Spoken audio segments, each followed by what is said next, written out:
Welcome to another edition of Expanding Mind. I'm your host, Eric Davis, continuing our conversations about the cultures of consciousness. And I like folks to listen to the episodes and try to put the pieces together, because sometimes it seems a little random. Like science fiction over here, psychedelics over there, technology criticism here, politics over there. How does it all fit together? I believe it does fit together. And for those of you who are puzzling through the now rather large archive of Expanding Mind, which is, of course, available on prn.org, as well as my own technosis.com. For those of you sort of weaving and stitching it all together, will remember that there was an interview not too terribly long ago with a fellow named C.J. James, who's a Canadian designer. We talked about snowboarding and festival culture and design principles. And in that conversation, I mentioned CJ's partner in crime, Delvin Solkinson, who I've been wanting to speak to for a very long time, but because he is an incredibly modest person in a way that is terribly charming and very authentic, he was like, I don't really have anything to say. I don't really want to do the podcast thing. I don't know. Even though he's like full top level permaculture, visionary designer, putting out tons of awesome media, traveling the world, talking to permaculture elders, crystallizing concepts, putting out card decks, design principles, workbooks, and tons of events, schooling, da-da-da. We have more to say about that. But because, nonetheless, he did not want to speak with me on Expanding Mind. But luckily, the walls caved in recently, so now we get to kind of weave in the C.J. James conversation to talk to his old pal and partner in crime. As with C.J., I first met Delvin at what to my mind was kind of the high holy days of festival culture in the 2000s, early 2000s, late 90s, early 2000s, when the neo-tribal thing was really kicking in and it didn't get quite so recirculated yet. And going up to BC and meeting these characters, really immersing myself in really one of the more creative, self-consciously, creatively designed subculture experiences I've ever had. And a lot of it had to do with CJ and Delvin taking the kind of nebulous mysticism and indigenous inspiration and underground dance culture memes of that period of time and crystallizing them into maps and models that could then be sort of re-injected into the scene and bringing everything up into this kind of weird parallel world that almost felt like a kind of another dimension, a sort of elven techno dimension that was manifested in their language and in their design products. CJ was doing, a lot most of the graphic design, but Delvin was kind of the mind mapper, the master creator of crafting zones that he would kind of disappear from and let other people take up their own meanings and kind of go forward with the scene. And, it was an incredibly inspiring time hanging out with them and going to places like Boom. There was a big BC contingent for a number of years at the Boom Festival where they helped set up their own kind of speaker spaces. And there was this period where there was a flowering of a lot of discussion at festivals about, transformative potentials, new ways of organizing society. And it really felt like to some degree still does feel like the festival culture is a place to incubate ideas that can go beyond subculture, go beyond hedonism, and really start to impact the world. And one of those main meme spaces or cultural principles or educational currents was permaculture. And permaculture became something you'd see at a lot of these workshops, speaker spaces at festivals. And I remember very clearly at a certain point going, on the one hand, I'm so happy to see all this stuff. I'm so excited to see people coming into these workshops and absorbing information. And I know that some of them are getting activated. But at the same time, I could see the way that the festival scene itself tended to kind of isolate people from really moving out in the world or really pursuing these things kind of outside the fun zone, if you will, of the festival scene. And so after a while, I started to be kind of ambivalent about the role or purpose of bringing this stuff in. Was it just window dressing? Were people really getting transformed? Were they really learning skills that then they were going to begin to move forward? And Delvin is a great example of someone who was not only bringing data and information and creative culture crafting to the festival scene, but was already interested in permaculture and then just ran with it and really that's been the main thing that he's been doing for the last 10 years. And where he's wound up, though, is still kind of connected with the visionary culture because he's a big character at COSM, the Chapel of Sacred Mirrors, the site that Alex Gray and Allison Gray are heading up there in upstate New York. And so Delvin is the senior managing editor of the COSM Journal of Visionary Culture. He's on the board of directors.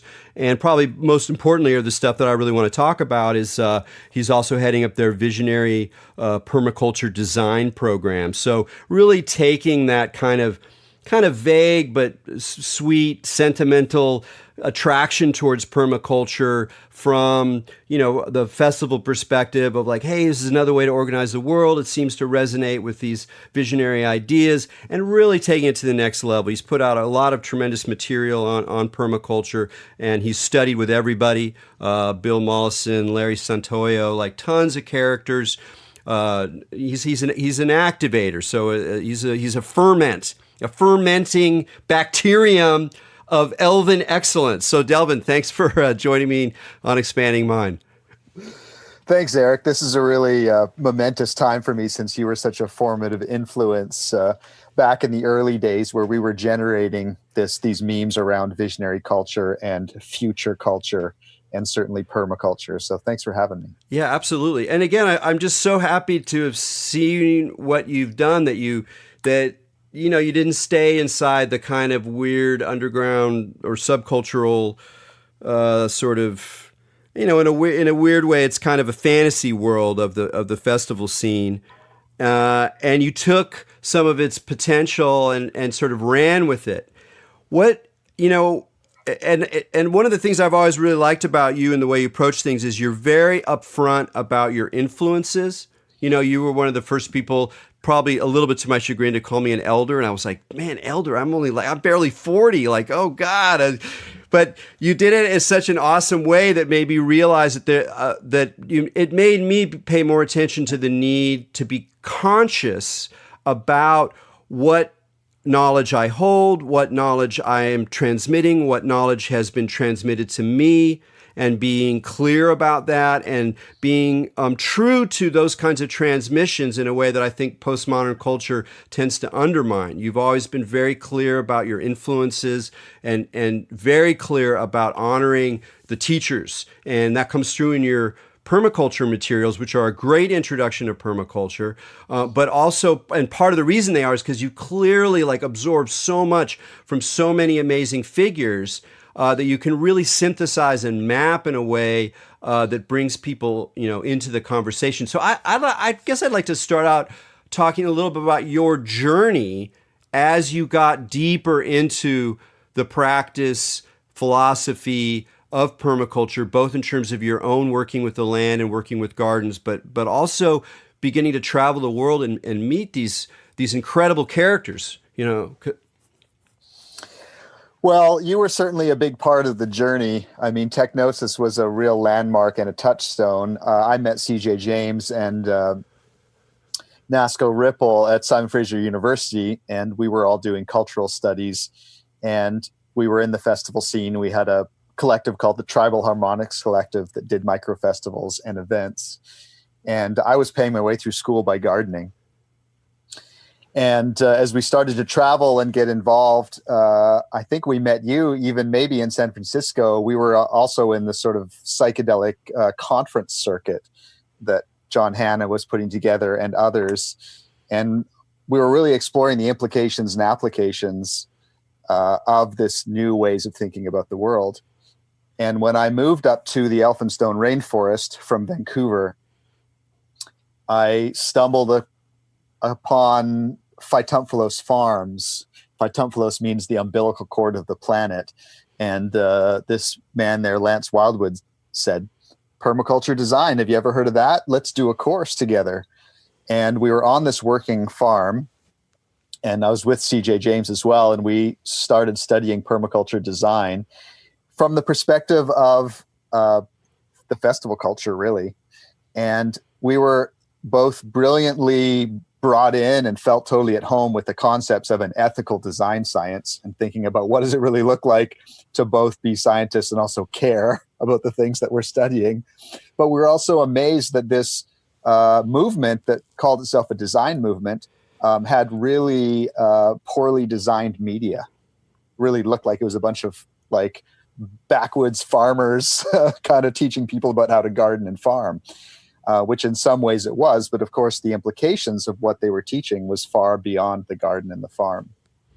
So when I finished that first online permaculture design course that was really happening in person at this farm, I came across this woman, Marilyn Magus, at the community services in the local town. And one thing led to another, and the federal government of Canada gave me and Ainsley Crone, my partner and guide at the time, a large grant to start a youth program and essentially take youth at risk and go into the school system and bring permaculture design into the elementary school system in our bioregion. So we built community gardens and set up recycling stations and kind of created legacy projects like green clubs that would be carried on and stewarded by staff as they came and went. And we were also in the festival scene, and we were exploring future culture and the implications of technology. Our group was called Crystal and Spore, and CJ was kind of the crystal, and you can refer to his podcast because he kind of really came from the tech perspective, and I was kind of the spore because I was more earthy and building gardens and talking about growing food and medicine. And so we really took that into the festival culture. And that's one of the places we worked with you, including meeting you out on the playa in central Portugal at Boom Festival. And we realized that, you know, we were bringing permaculture and ideas of permanence and stability to this culture that was completely impermanent and not stable and like a throwaway, you know, what NASCO called the temporary autonomous zone from that famous book.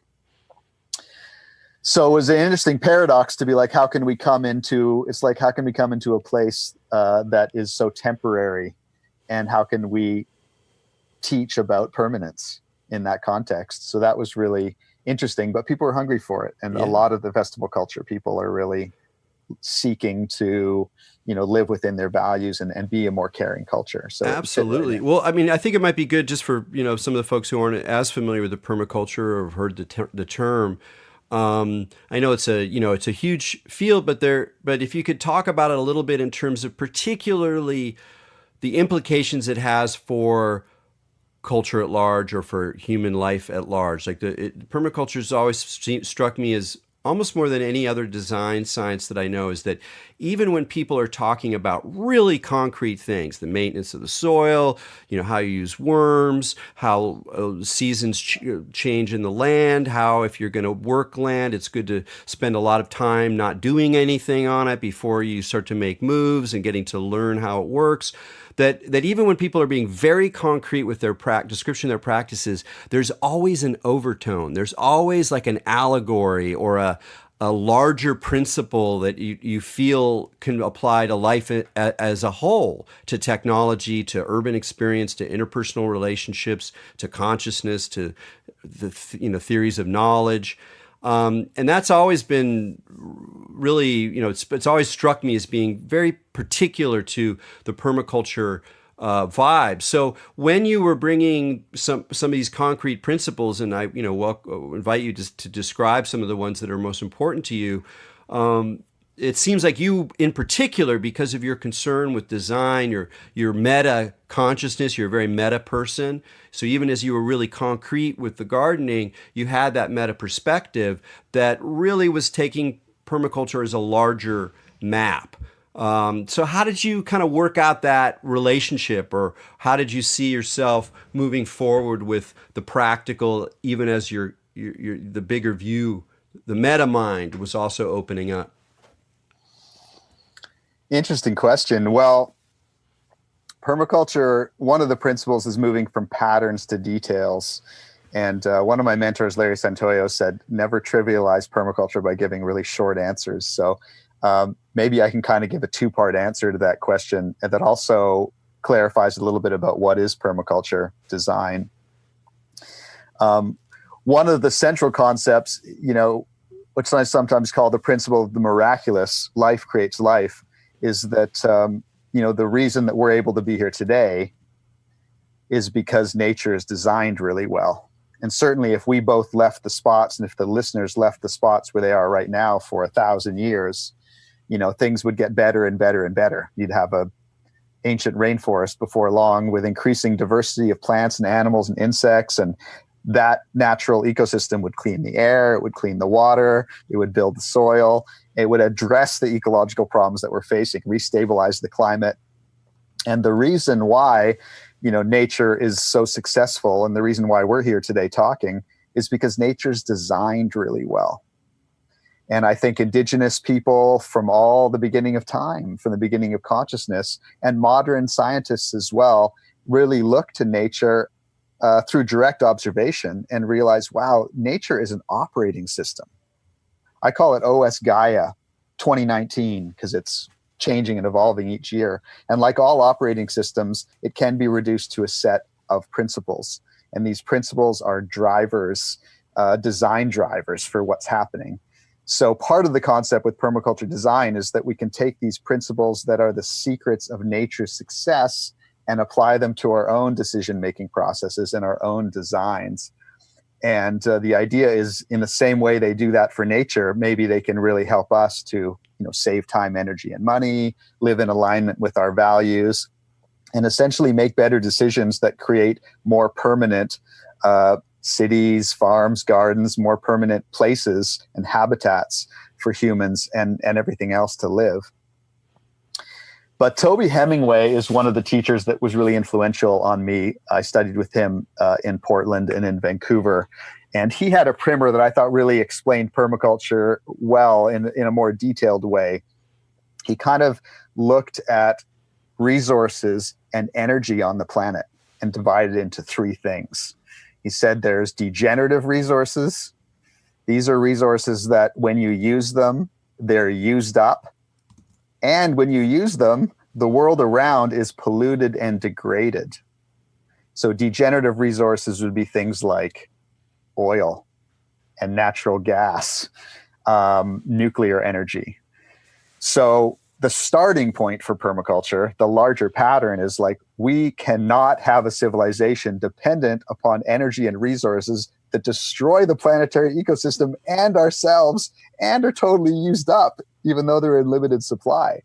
And of course, when we look around, and when Bill Mollison and David Holmgren, the originators of permaculture, looked around in the 70s, they realized, this is exactly what we have. So level one is like, what we have now, is not going to work. That's not sustainable. That's the beginning of the sustainability movement. So the second type of resources and energy that Toby delineated is what we call sustainable resources. These are resources that are unaffected by use. So it might be things like trees, water, hydroelectric energy, solar energy, wind energy. But this whole look at how humans use sustainable resources and energy is sort of goes up against the central myth of humanity, certainly the reason that Apple computers are so successful. And it's the myth that we as humans are technologically advanced. And I mean, nothing could be further from the truth. Certainly we're more, we will be seen in the future like we see cavemen now, because our ability to use these sustainable resources are totally unsustainable. The solar panels, within 5 years, we throw them in the landfill because the new solar panels are 50 times more, efficient. Of course, they're made with rare earth metals, mined by people in the developing world and sold to us for pennies on the dollar. The windmills are destroying migratory patterns. The hydroelectric dams are, destroying the natural patterns of fish and messing up the water systems. So we don't actually have the sophistication to use sustainable energies in a sustainable way. Now, the third type of resources and energy that Toby delineated, which is really of interest to permaculture, is regenerative energy and resources. These are things that when we use them, the world around actually gets better, gets healthier. And interestingly, with the regenerative resources is that when we don't use them, we lose our ability to use them.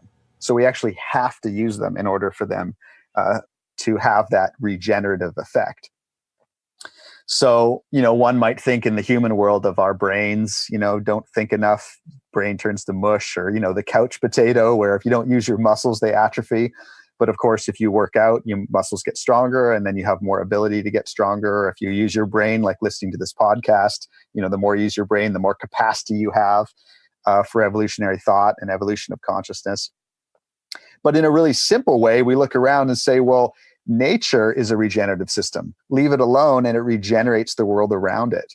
And the reason for this is because nature, unlike human technological civilization, is actually super advanced. It has the ability to use the energy of the sun, the wind, the water, the natural elements on the planet in a way that not only doesn't destroy everything, doesn't use up those resources, but actually has zero ecological footprint. So it has the way to use sustainable resources, not only in a sustainable, but in a regenerative way.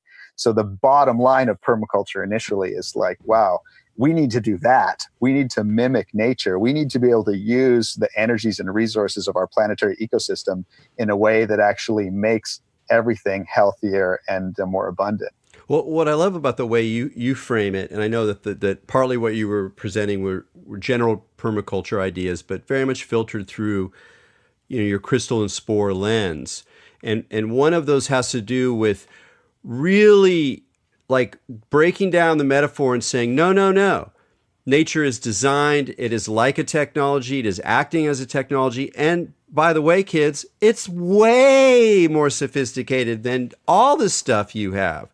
And what I like about it is when you put it that way, it's simultaneously totally obvious, like, no duh. I mean, that's what, if you read evolutionary work, they describe these things as if they were machines, as if they were designed. And then if you ask them, they'll say, well, no, it wasn't actually designed.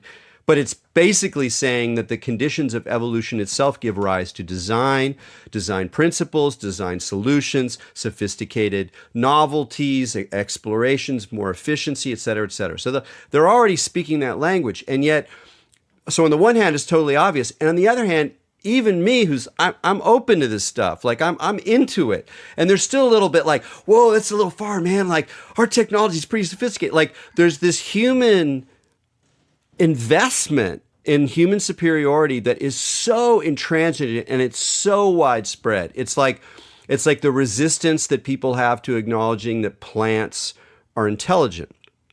I mean, it's totally obvious that anything you want to say, intelligence is this, it's that, it's signaling, it's planning, it's making decisions, it's having a memory, it's helping out others, all of those things, totally clear the plant world does it. No argument about it. And yet, even people who are kind of already signed up generally with this kind of worldview are like, well, I did plant intelligent, I don't know. I mean, they're cool, but, so by framing it in this kind of futuristic way, where it's like we're already on the spaceship is already like super evolved, let's get into it. You kind of break down what I think is one of the things that has helped but also hindered not just permaculture, but environmentalism in general, which is this sort of ingrained, like this hatred of technology of the modern world so much that you just kind of romanticize and want to go back and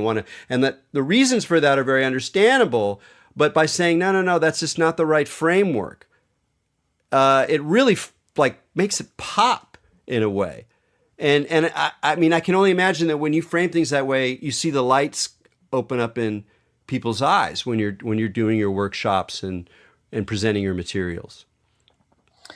Cool. Yeah, absolutely. I mean, well, let me throw in a principle or two, just because we talked about design principles, to bring it down to the details now that we've hit the patterns. Sure.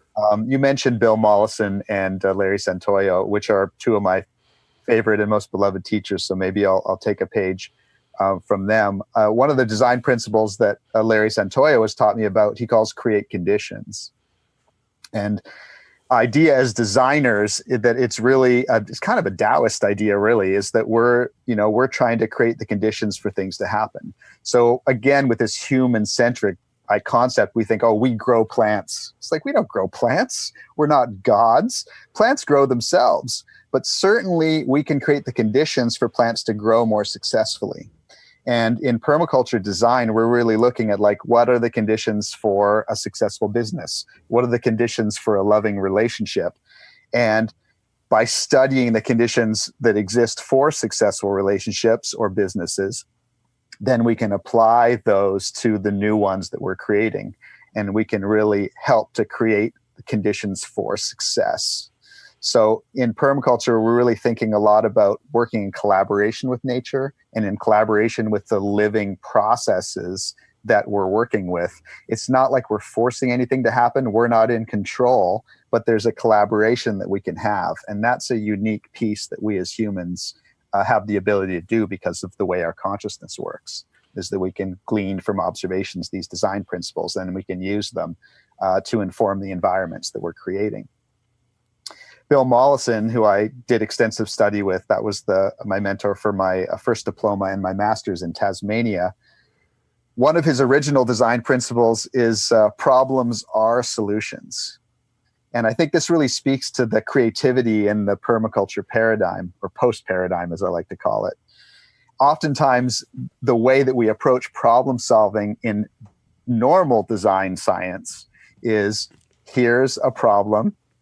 What's the solution for this problem? And we run around trying to think of, well, what's the solution for this? How can we find that out? And in permaculture design, we kind of go completely outside that box and say, well, that problem is definitely a solution for something else. Instead of thinking, what's the solution for the problem, we think, what is this problem a solution for?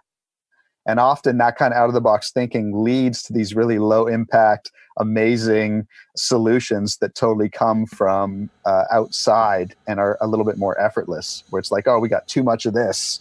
Oh, wait a minute, what wants that? Oh, if we connect what wants our waste stream, then they benefit, and then we can benefit because they'll come in and take the waste stream away and use it in a productive way. And that's how nature works, really. There is no waste generated, because the waste of one thing is the food and resource and energy for another.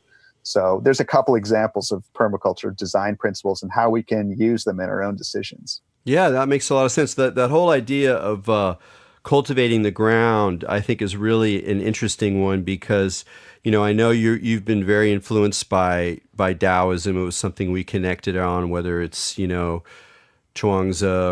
or Zen poets, and just the kind of the sort of respect for natural processes, the respect for like a sort of chaotic but generative force that's larger than the human. It's something I've always been attracted to. But there's this kind of problem, which is that yeah, okay, but we are still agents. That's what part of what we do, is that we do things. It's just maybe we don't do them the way we think we do them.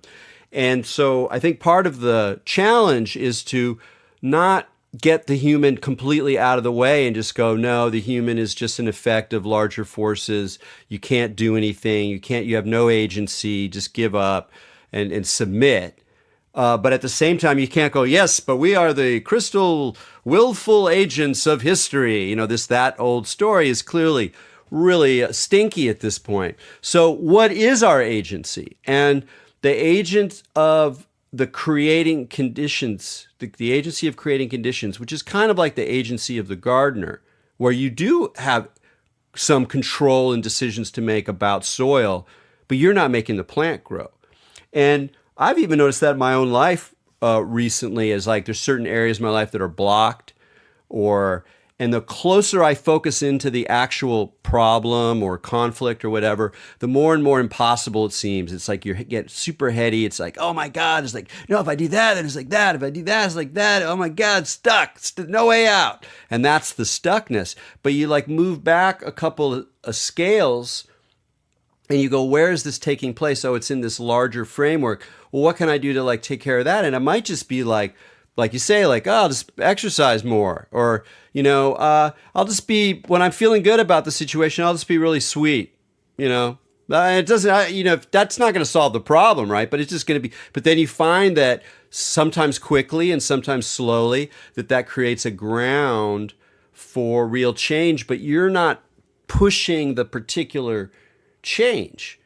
And, so it seems really in alignment with the way that these permaculture principles can apply very specifically to very concrete situations, detailed situations, but again, are always teaching on these meta levels as well. And I think that's partly what people who are interested in visionary culture respond to. It's not just that it's concrete and earthy and based on sort of indigenous intuitions and feelings for the holism of nature or the great pattern of nature.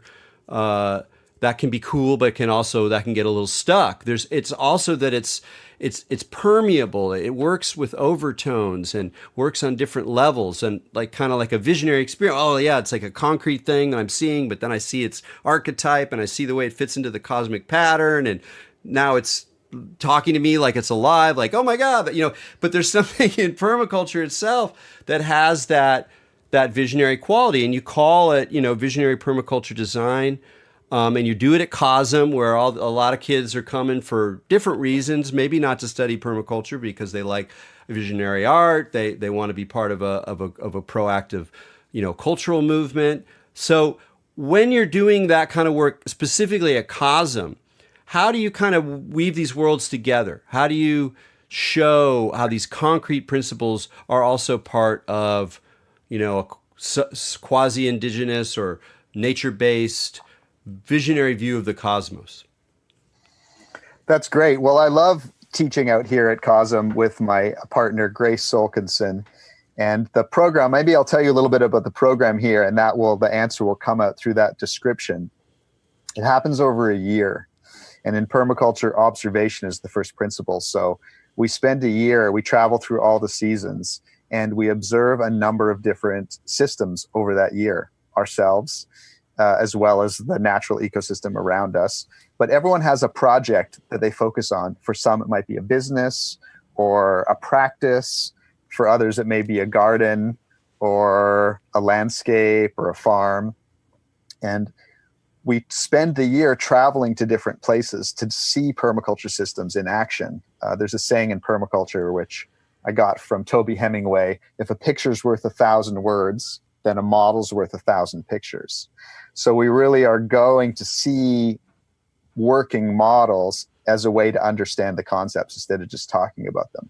So we're journeying and seeing these conscious businesses and these eco communities and eco villages, and the way that permaculture has been successful in, say, helping organizations have their governance.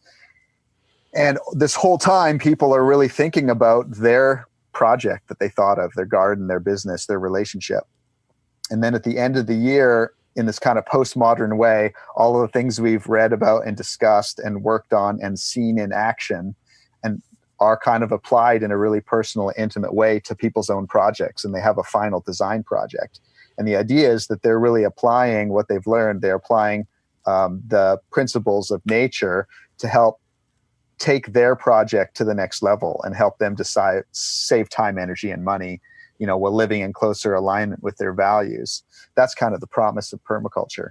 So we allow people, and we need people, to apply it in a practical way to anything that they're doing, because permaculture is not meant to be something that is just discussed and thought about. It's meant to be a hands-on, applied, directly relevant system that is about the way that they design, that everybody designs their life, their relationship, their livelihood, and their landscapes.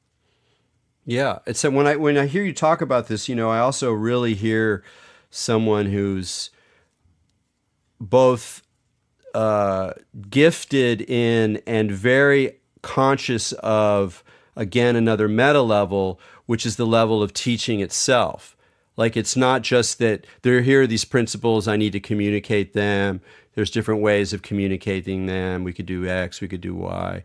But that there's a sense that part of what the permaculture lore is, or the kind of model is, has to do with teaching, with how we teach each other. And one of the things, if people go to your website, visionarypermaculture.com, just to, even if you're not into permaculture, just to look at the design, the way in which you present material, has a real freshness to it, because it reminds me, on the one hand, of some of the creative educational strategies of the 70s, stuff that came out of, not the hippy-dippy side of things, but the kind of like eco maker, hacker, whole earth review, Bucky Fuller, that kind of design world. It reminds me of that, but at the same time, there's this new school freshness to it that I don't see very much these days. We're not as much as I'd like. Maybe I'm looking in the wrong place. And then along those lines, you've created these great booklets. And then one of the things I wanted to talk about is this these cards that you produce. Like, you got this way of communicating permaculture principles through these permaculture design cards that are, they play with the whole zone of the card, whether it's a tarot card or Magic the Gathering card or whatever, the whole like language of the card as a sort of vehicle for, again, a kind of new school, old school way of communicating information. So I just love to hear how, like, the idea of a card deck works for you, because I think that's one way to get to understand a little more about how you approach the whole work of teaching and transmitting information, and transmitting not just information, but the larger patterns that make information sing. Beautiful. Well, this is actually the culmination. I'm 16 years deep into my graduate work. I'm just completing my doctorate in permaculture education. And one of the projects, which, like everything else I do, is a free open source download online at Printable, is a teacher's manual, which I've been working on with one of my co-teachers, Kimchi, and also with pretty much the entire pantheon of my different permaculture teachers. And the idea in permaculture is that the highest iteration of any profession is top tips, best practices, and maybe do's and don'ts. So this teacher's manual is really that. And it's for teachers in any discipline. And of course, we're all teachers, even in our personal relationships. So one of the concepts in this sort of new school, experiential, transformative education style that permaculture has been generated has to do with gamifying curriculum. So what I've been trying to do in my different collaborations is take what previously was a lecture and turn it into an interactive discussion. And one of the design methods of permaculture I learned from Larry Santoyo is design by chunking. It's like take things down into bite-sized chunks. So instead of me sitting at the blackboard and giving a lecture on the way to design effective water systems, we break it down into a series of small concepts. And then with a group, we can be out in the middle of a farm surrounded by sheep and goats, all with these individual cards, and each student can read one of the concepts, and then we can have a discussion of like, how can we see this concept at work in the system that we're in? How could we apply it better? And of course, how could we apply it to our own life or livelihood or landscape in some way? So this card deck is 230 of the principles of permaculture, and these are kind of broken into 5 categories. There's attitudes, which are like attitudinal principles. There's strategies or strategic principles. There's design principles, which are more ecological. And then there's ethics or ethical principles. And then I added design methods because permaculture is a lot about design process and design methodology and how we approach these kind of things. And then amazingly with Kimchi, through a lot of her hard work, we actually took this core notes of the permaculture design course, which I have online, and turned it into a 1,000 card deck. This isn't actually available online, this 1,000 card deck. So really there's 1,200 cards, which the entire permaculture design curriculum has been broken down into these little chunks. And then it can be gamified into all sorts of interactive curriculum, can be shared in small amounts or in large amounts. And there's all this possibility for doing sort of breakout groups and games where cards are moved around or arranged in different ways. And the idea is that instead of a passive student, the participant becomes really an active part of the journey, where they're, the line between teacher and student is totally blurred, and everyone's on the spot, hopefully in a comfortable, inspiring way at all times, to be directly involved in the process of learning by applying. Yeah, I mean, one of the things about gamification, which is an interesting phrase, you hear it, you've heard it a lot, we've heard about it for a while, and in some ways we've seen interesting things come out of it. In other ways, I think it's been kind of another disappointing meme, at least on the larger kind of like corporate level that started to use the term. But it makes me think back to one of the things that struck me back in the visionary culture days, when we saw the way that you and some of your crew were kind of consciously crafting possibilities that had a game-like dimension, that in this subcultural space, we weren't just having fun or blowing our minds or even on a spiritual search. We were also collectively playing a kind of game. And what I realized then, and I still think is really true, and it's a subtle point, is that gamification doesn't just allow people to become interactive players more easily. It also reminds you, if you're paying attention, that you are part of a design system that can be changed. And so it's different than saying this is the way it is. Like a religion is like, this is the way it is to be.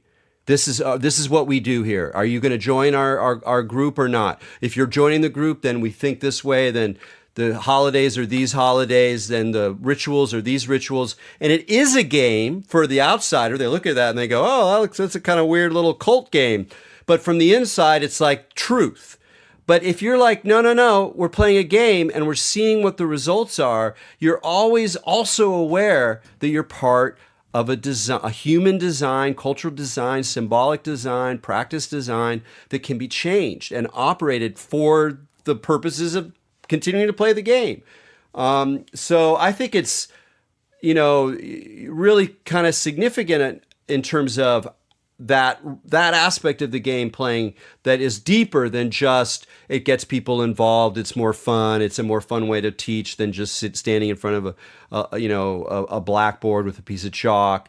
But can you tell me a little bit more about how you think about games, or even think about the way that cards, and we're going to get to the Galactic Visionary card deck, the Oracle deck in a moment, but just the way that gamification can deepen and make culture more intelligent. Interesting. Yeah, cartomancy, the art of working with cards, is really ancient. And there's something, it's like a deconstructed book. There's something about breaking things down into small, mobile concepts that can interact with each other in a way that they can't in the linear context of a book. Because when you draw cards, it's like you could have tens of thousands of combinations of different cards interacting. One of the core principles of permaculture is guilds. It's actually one of the master patterns for reality. We think of ourselves as individuals, but of course, we're all sorts of organs and working together, to make us, and those organs are tons of different cells working together, and those cells even are combinations of all these different things at the atomic level. And so even though we think of ourselves as individuals, we're actually a guild of different things working together. And when you have the cards, you can see how different concepts do the same thing. They kind of work together to fulfill functions that neither of them could fulfill on their own. So part of the great myth that's also being deconstructed with permaculture, and I think is exemplified metaphorically through the use of cards, is this idea that 1 + 1 = 2. And those of us that did a little bit of math, I think I dropped out in math 11, but realized that there's no place in our reality really that 1 + 1 ever equals 2, except in the imaginary world of Platonic mathematics. In the real world, 1 + 1 might equal 72 or 263 or 879, because like when you and I get together, Eric, we're not just the combination of me and the combination of you. It's like all this stuff's coming out that's emergent, that's coming out of our interaction that wouldn't have come out from either of us individually. So I think the use of cards has emergent properties. And this kind of plays back to the visionary culture piece, where by breaking things down into small concepts and then allowing them to recombine in innovative and creative ways, all of these meta levels come out of that. Yeah, and really what that makes me think of, is just to jump registers, is just the way that, the way you can approach something like your personal altar, like the way that like if you're changing your alt, you got an altar in your house, you got this object, this thing from this other point, this god form, this card from a tarot deck, this kind of incense, and then I'm going to mix it up, see what happens if I swap this out with this thing. And you realize that part of what spirituality is for a lot of people, to use kind of a crappy word, but we don't really have a better one, part of what that seeking is kind of playing with the different dimensions of the guild, which is why something like the tarot has taken off so much in the last 100 years, and all these different kinds of decks, all these different ways of playing with that language, because it's such a great mechanism, which is not even quite the right word, but a great format, a great art form for playing with this emergent multiplicity, which is such a key part of things. And so, I mean, it makes sense that cartomancy, is part of your way, which brings us to the Galactic Trading Cards, which is part of the reason we're here. It's a project you've been doing for a very long time.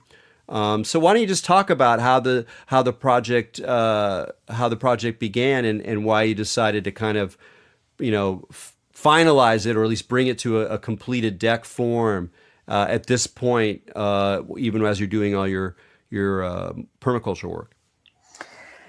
Thanks, Eric. Yeah, and there was a vision in the year 2000 that I had about having relationships with visionary artists as kind of an art culture community building initiative.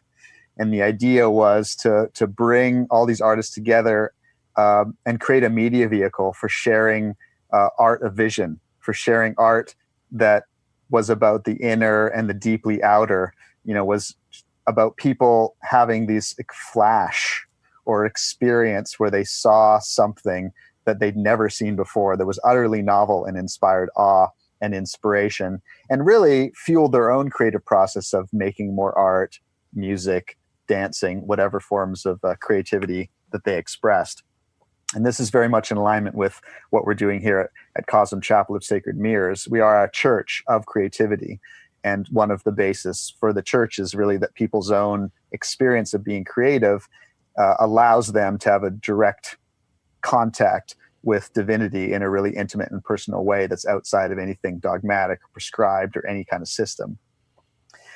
And this project, I thought, would be completely non-commercial, that it would be too complicated to make it a business. So I can entirely volunteer, just like I do for the Permaculture Design deck. I entirely volunteer, and then I'm able to get art licensing from the artists without having to make any business arrangement with them.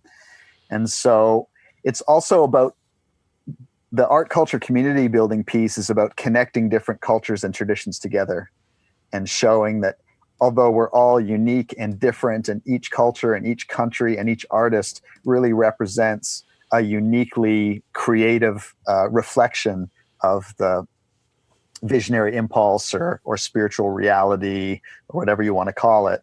But then there's all these themes where it's like, oh, check it out, that visionary artist from Peru and the one from northern Russia and the one from Japan and the one from the US are all totally showing this, multi-winged angel entity. And so it's about also showing that we're all connected and that there's some kind of similitude that we're all kind of tapping into, and that it's not just that our imagination is something that we're generating. It's that the imagination, in a very kind of Terence McKenna-like way, is that, maybe we're tapping into this other dimension of imagination, which has its own reality and has its own collectiveness. Yeah, well said. I mean, we're inside. In some ways, we're inside the imagination, and that's one of the interesting things about visionary culture and visionary art. I mean, specifically visionary art, as it's sort of developed over the last couple of decades. We can look in the past and say, okay, that's visionary art, or that's surrealism, which is kind of visionary art, or that's William Blake, and we can create our ancestors. But as a self-conscious movement, it's a couple of decades old. And what's been really interesting is to see the way that it's operated like a parallel art world, but also like something else. And one of the things, the criticisms that people have, particularly now, like if you go to a festival now and you go to the visionary art thing, you're like, a lot of you've seen before now. It's like, okay, I remember that. I remember when they did that in 2001 or whatever. At least for me, I'm a little jaded. But that, I think that partly misses the point, which is that while on the one hand, the visionary art world is a place for exceptional talents and exceptional visionaries to rage and level up and get attention and make a career and, inspire people's inner lives, that it's also, and this is what differentiates it from conventional art world, it's also a place for the collective to kind of weave and resonate with these sort of archetypal and sort of invent archetypes that then kind of get distributed around the globe, because neo-tribal culture, psychedelic culture it's like heavy metal is a global culture. I mean, a really global culture. They're everywhere, and so that's the side of it that becomes something other than just our Western idea of art as something that geniuses make. And if you're not a genius, you're just kind of like, okay, and it's kind of lame. It's simultaneously a place for truly excellent artists to shine outside of the art system and occasionally overlapping the art system, but also for the collective to use and express and move through the imagination. And so the card deck, to me, part of what's brilliant about it is that it shows you that. It shows you the collective dimension that's simultaneously diverse. Some of the images I'm way into, some of them aren't my taste, but the overall vibe, the world that we're in when we're in the domain of the galactic deck, it's a collective space of a kind of imagination that we're both inventing and that's inventing us. I love that. That's totally brilliant. So I'm kind of dipping my toe into this crowdfunding paradigm because I'm just living as an art monk, volunteering full time at Cosm's Chapel of Sacred Mirrors right now, and I'm doing this non-commercial project, and I'm exploring like, hey, could I just sound the call to my creative community, and would people just pre-purchase cards in order to allow me to get the printing and design costs? Because that's really manifesting the miraculous. I mean, that's the ultimate in postmodern empowerment for young artists and creatives, is to be like, I don't have any money, resources, but and I'm not even asking for donations, but is it possible now through the miracle of the internet and podcasts like this to actually do creative projects that are non-commercial and have them just miraculously appear out of nowhere by people pre-purchasing? I mean, musicians are using it, videographers are using it. It's really an amazing addition to empower the sort of post-festival culture or visionary culture that we're talking about, by allowing people to have visions and then turn them into realities by sort of tapping the network. Yeah, and I also wanted to mention that, in addition to just being like trading cards where you see an image up from an artist and you get information about them, where they come from, and you get a cool image, you've also added all these layers, and I've seen there's like been multiple iterations of the deck over the years. And now there's this kind of whole level of like layered intelligence that is, or, is like a tarot deck, is like an oracle deck, where there are different, sort of categories of different cards. There's different symbols. There's different colors. There's a richness and intelligence to the deck as a whole that really invites people to use it, as well as just more than just to collect it or just to look at the pictures. There is that same kind of pragmatism, that kind of design pragmatism that we were talking about earlier with permaculture. Here it's sort of like a visionary pragmatism, like, hey, you can actually navigate this world partly through this deck, through this sense of images that have their own, little figures, buttons, pull down menus, the whole kind of language of like information surfing is kind of layered into this archetypal world, which is, again, like a really fresh shift, I think, in thinking about the meaning of these visionary images. Well, yeah, it's really similar to permaculture design. I mean, it's its own mysterium tremendum. It is a syncretic oracle, which is like part I Ching, part tarot, part Mayan calendar, part sort of star oracle on its own.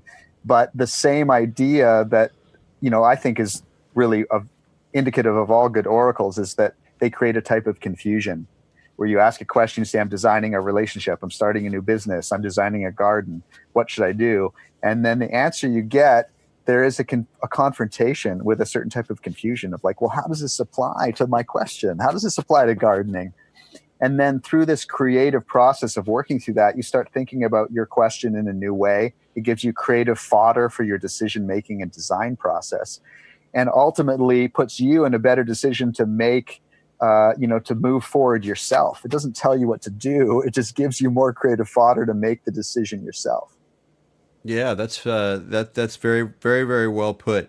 I best of luck with it. What do we got, like 15 days left or something? And yeah, that's right. Final 2 weeks. Yeah. Okay, I'll put the link on the podcast page, and just to let people know, it's on Kickstarter. Galactic Trading Card Visionary Art Oracle. Best of luck with it, Delvin, and good luck with all your visionary permaculture courses and finishing up your doctorate and all that. It's been great to talk to you again. Thanks, Eric. It's been awesome talking to you, and I hope we get to feature you again in Cosm Journal of Visionary Culture in an upcoming edition. Absolutely. Yeah, that's another thing you've been on. You're busy beaver. All right, folks. Until next week, keep your minds open.